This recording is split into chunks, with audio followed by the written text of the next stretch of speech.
ना खिरवो नीचे को आदि क्वादी क्वाद है। हाँ चलो ठीक जी।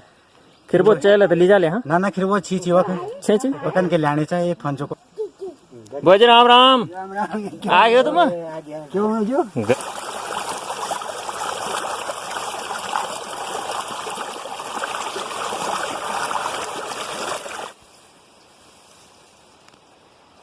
कत का पूरा हो गया चल वीडियो बनियो कुकरा के बनी हुई हाँ चल हैं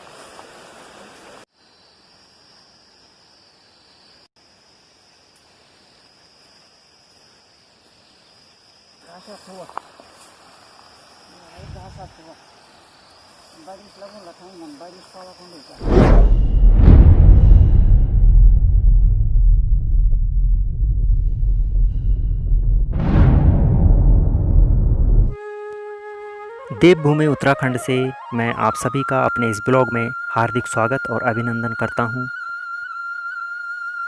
उत्तराखंड के पर्वतीय भागों में फागुन के महीने में और असूज के महीने में काम का बोझ थोड़ा बहुत बढ़ जाता है। इस समय शाम के 4:45 बज रहे हैं और मैं जा रहा हूं अपनी मां के साथ खेत में घास काटने के लिए। और ये रास्ता जो है नदी के किनारे किनारे जाता है और यहाँ पर है हमारे गांव का एक छोटा सा पुल। और ऊपर जो आपको हरे हरे झंडे टंगे हुए दिखाई दे रहे हैं, यहाँ पर है पीर बाबा की दरगाह और काफ़ी श्रद्धालु आते हैं यहाँ दर्शन करने के लिए।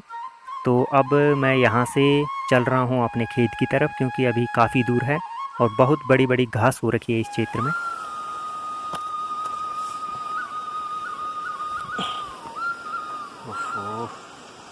अब मुझे यहाँ से छलांग लगानी पड़ेगी इस बड़े पत्थर में। यह एक बहुत बड़ा पत्थर है और ये नदी के किनारे पर स्थित है और इसमें चढ़ करके हम नदी देख सकते हैं। आजकल बारिश कम हो रही है, इसलिए नदी में पानी भी बहुत कम हो रखा है।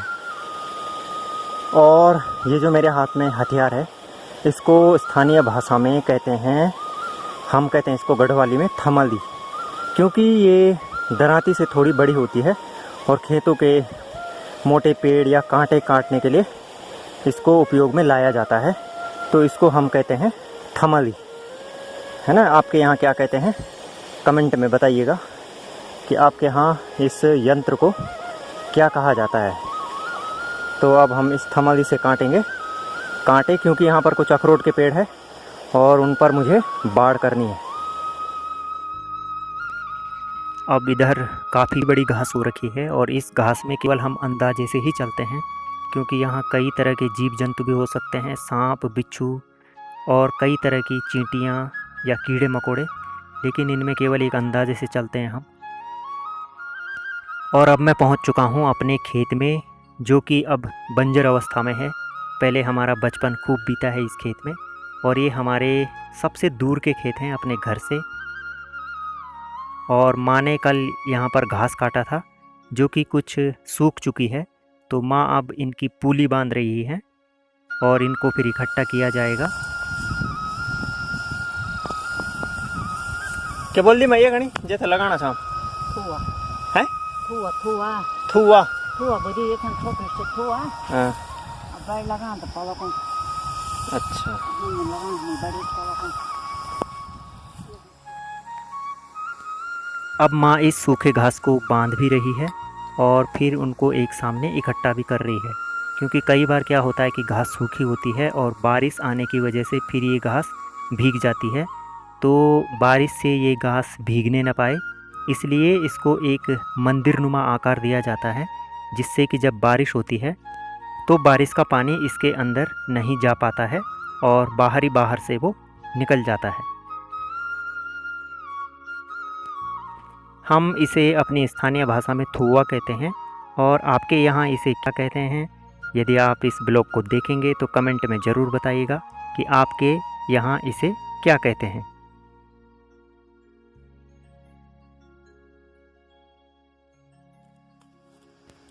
अब मैं इस थमाली से यहाँ पर कुछ कांटे काट रहा हूँ, क्योंकि मुझे अखरोट के पेड़ के चारों ओर बाड़ करनी है। और ये है हिसोले का बेल या हिंसोले का पेड़ कह सकते हैं हम इसे। तो मैं इसको भी काट रहा हूँ। ये काफ़ी कंटीला होता है और इस पर काफ़ी बारीक बारीक नुकीले कांटे होते हैं जो कि एक सामने चिपक जाएं तो फिर कुछ उत्पात मचा कर ही वहाँ से निकलते हैं। आज गाले होंगी जो है बरसात में ना असूजा में ना केवल ये व्हीकल। अच्छा खांदा तो शाम ही तो ना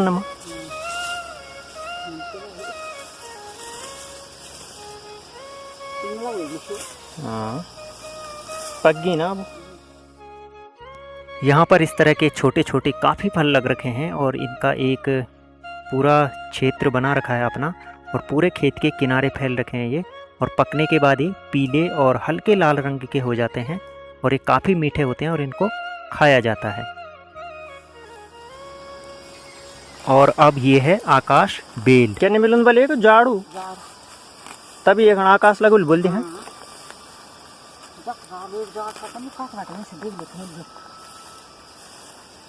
डालू मत्थी मत जाइयो हाँ कांडू में वो ना तभी पढ़ो लेख नाम ना आकाश लगुल वो लिख का खी आसमान आसमान जानो ये तो। इसको आकाश बेल कहते हैं और यह पेड़ों और घास के ऊपर ही ऊपर अपना वर्चस्व बनाए रखती है। मैंने हिसोले के, छेडुला के और किनगोड़े के कांडे काट दिए हैं और अब मैं इनको एक सामने इकट्ठा कर रहा हूँ और फिर इन सभी कांटों को इकट्ठा करके अखरोट का जो छोटा पौधा है उसके चारों ओर मुझे ये बाड़ लगानी है। क्योंकि अब यहाँ घास काटा जा चुका है तो यहाँ पर अब जो हमारे पालतू पशु हैं वो यहाँ चरने के लिए आते हैं तो वो पौधों को नुकसान न पहुँचाएं, इसलिए इस अखरोट के पेड़ पर बाड़ करने की बहुत सख्त आवश्यकता है। एक छोटे बच्चे का जैसे पालन पोषण होता है ठीक वैसे ही। और इस खेत के ठीक बगल में बहती है नदी।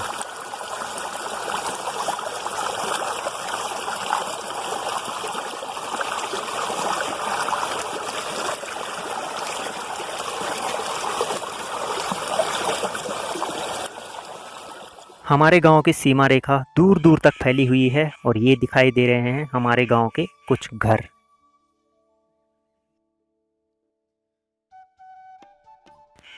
यहाँ घास की सब पुलियों को इकट्ठा करके रख दिया गया है और ये छोटे छोटे मंदिरनुमा आकार के बनाए गए हैं जिससे कि यदि बारिश आए तो इन पे पानी का असर न पड़े।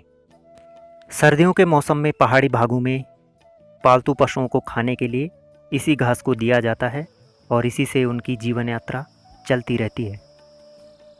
खेती न होने के कारण यहाँ के सारे खेत बंजर हो चुके हैं और अब यहाँ पर कांटों के पौधे और झाड़ियाँ उगाए हैं और इनमें सुअरों का और जंगली जानवरों का सबसे ज़्यादा भय बना रहता है। गंगा जमुना सरस्वती मन क्यों किती से बुझांदी पापी मन क्यों का पाप उठई तीनों भेणी तरांदी चार धाम पाँच प्रयाग मेरे मुल्क किसान यार मुल्क चे म्यारू पराण म्यारू पराण म्यारू पराण म्यारू मुल्क चे म्यारू पराण म्यारू पराण। घास काटने के बाद पूली बांधना भी एक कला है और इस कला में जो जितना पारंगत होता है वह उतनी ही जल्दी उस पूली को बांध देता है। धूप अब काफ़ी हल्की हो चुकी है और वो पर्वतों की चोटियों पर पहुंच चुकी है और यह संदेश दे रही है कि कुछ ही देर में मैं जाने वाली हूं और फिर रात हो जाएगी।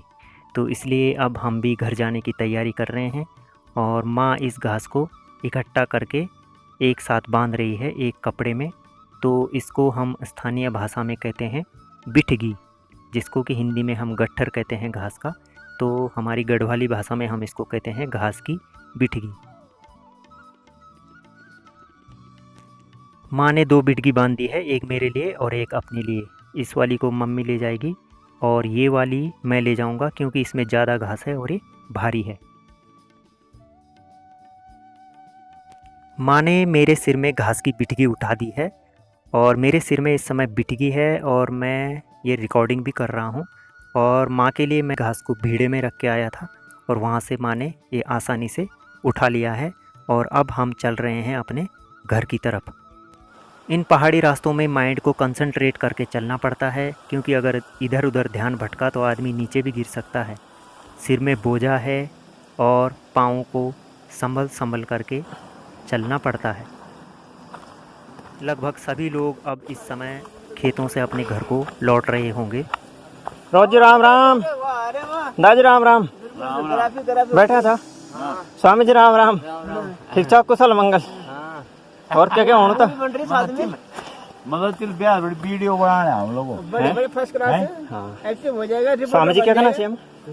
रिपोर्ट बन जाएगा, एक्टिव हो जाएगा, कोई दिक्कत थोड़ी। स्वामी जी हम तो घर हो गया भाई। ना ना ना, तो मैंने ले जाना है स्वामी जी। मुख्यमंत्री का भी घास सार चो मतलब सीधा तिल कुछ न कुछ करना यार। हेलो, जय कर दो जरा, जय कर दो, जय कर दो, जय जय नहीं करना, नहीं करना, जय जय कर दो, जय।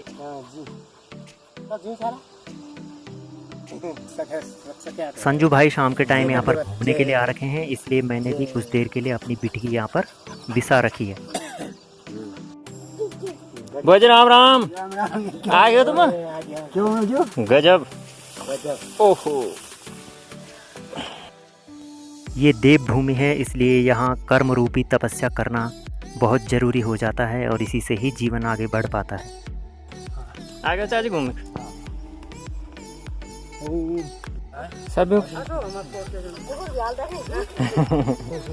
कुकरा स्पेशल वीडियो बनी, कुकरा तो बनी हुई। हाँ चाची, मैं कुआर घटा चौड़ बट। हाँ हाँ। और मनोज भाई लियो तुम खिरबोज भी चाहिए भीतर? हाँ ना खिरबोज नीचे को आदी है।